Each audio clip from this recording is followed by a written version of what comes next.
Welcome back to the Allgoods, Vietnam through the eyes of love. Today is Friday, October 15th in 1971. My dad, Captain Richard Dick Allgood, is still flying rescue missions in Vietnam, and he's counting the days until November 18th, when he'll finally be able to come home for 2 short weeks before returning to finish his tour. And my mom, Sarah, is 6 months pregnant and trying to keep busy in San Antonio. Some days she writes once, some days twice, just to feel closer to him. She's living through a war from her side of the world, too, even if her battles look different. What's remarkable about this day is how closely their letters echo each other again. The tone, the rhythm, the sense of reaching out to feel the other person's energy. They used to say they had ESP, and maybe they did, because once again, on the same day, they were writing the same kind of love. Here's the letter from my dad to my mom, October 15, 1971. My dearest love, how are you as you read this? I hope you are happy and loving your hubby. How is our, his, her belly? I love you and our baby so much. I miss you more and more each day.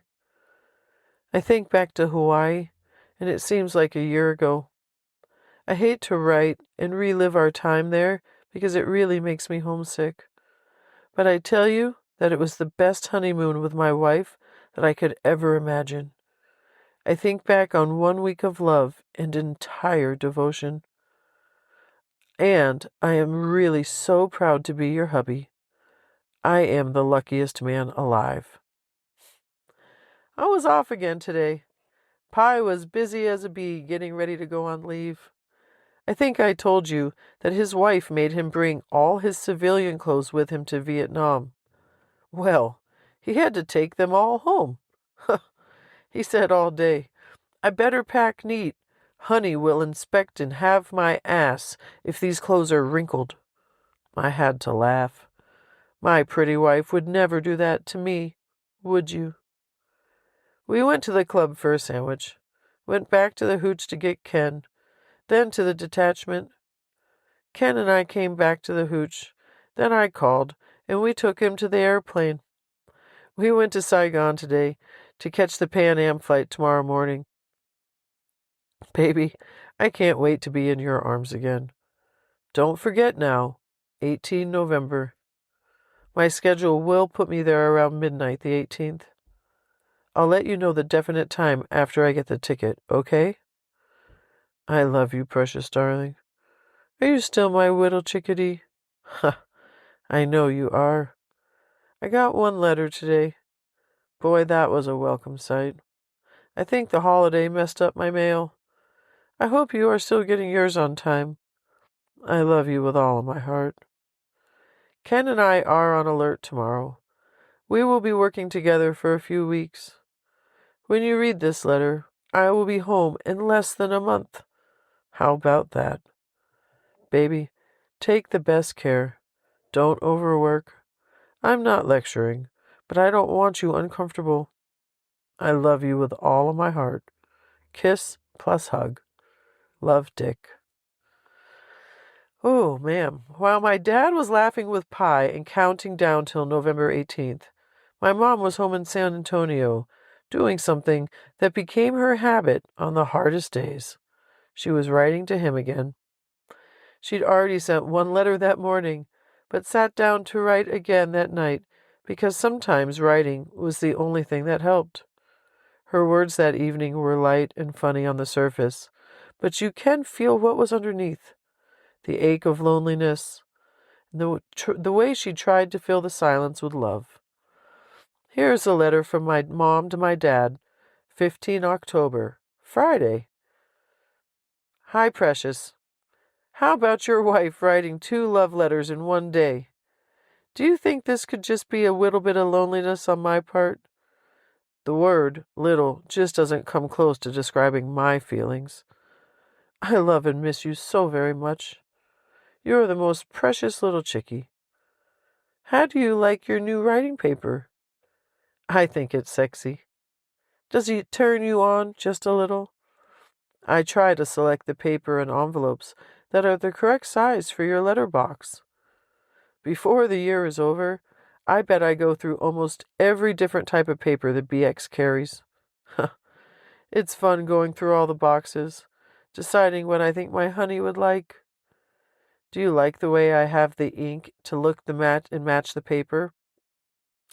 Steve swipes the pens from the lab for me. Ha, he does the order too, so I tell him the colors I need. I can't wait for you to get to know both Steve and Melinda better.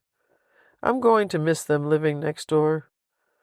I told Marge I wanted someone else as nice as the Gowdies when they leave to move in next door. The churchgoers on the right don't even bother to speak. Not that I feel I'm missing anything by not having their friendship. They don't appear to be our type anyway. I love you. After I mailed my sweetheart's letter number 1 this afternoon, I went to Connie's for dinner. It wasn't bad evening after all. She was in a good mood, not drinking, and had invited Pat Lineman and another couple I'd never met before, Evelyn and James something. Connie and Evelyn went to nursing school together. Evelyn is a major in charge of the emergency room. Her hubby isn't in the Air Force. They were really nice. We had spaghetti and salad, so I'd rather enjoyed it. I had thought about going to the hub to have a drink with the team after dinner, but didn't really want to get dressed. So I just shot the shit and then came home. I feel so close to my love today. As we discussed many times before, some days I feel the ESP and love so strongly it's almost like being with my darling. Almost behind you, but not really. I think you understand what I'm saying. In short, I love you, precious darling. I forgot to tell you I got a letter from Mom today. She is so sweet. Have you written them since you've had the new address? If not, try to chat a few lines to them. Mom said she's probably being transferred within the next couple of weeks. She also didn't understand why you were coming home on leave now. She thinks something is wrong. Maybe you can straighten her out. I've tried, but not very successfully. I guess. She wishes she could see you. She loves you too. I sure hope she can be here when the baby is born. I'm sure I'll be okay if something happens and she can't, but I still hope. If I can't have my love, then I want my mama. I guess that's normal. Whittle chickadee, I'll close now and dream of my darling. I am cold and horny. I can't clip my horns for 36 more days, so I'll dream, love you. I love you, darling, with all my heart and soul. Forever and always, Sarah. Well, these 2 letters written on the same day, they tell the story of a marriage that stretched across a war. 2 people keeping each other close through paper, ink, fancy paper with matching ink, and quite the imagination. He was in Vietnam, flying rescue missions and counting the days until he could come home for 2 short weeks. And she was pregnant and waiting, using humor, friends, and daily letters to hold herself steady. They wrote like they could feel each other's pulse through the mail. And in some ways, they could. I could feel it. These letters, they're like proof of it. And I was in her belly the whole time. I'm just so grateful to have these letters and to be able to share them, to see what really true love is like. Thanks for walking this journey with me. See you in the next letter.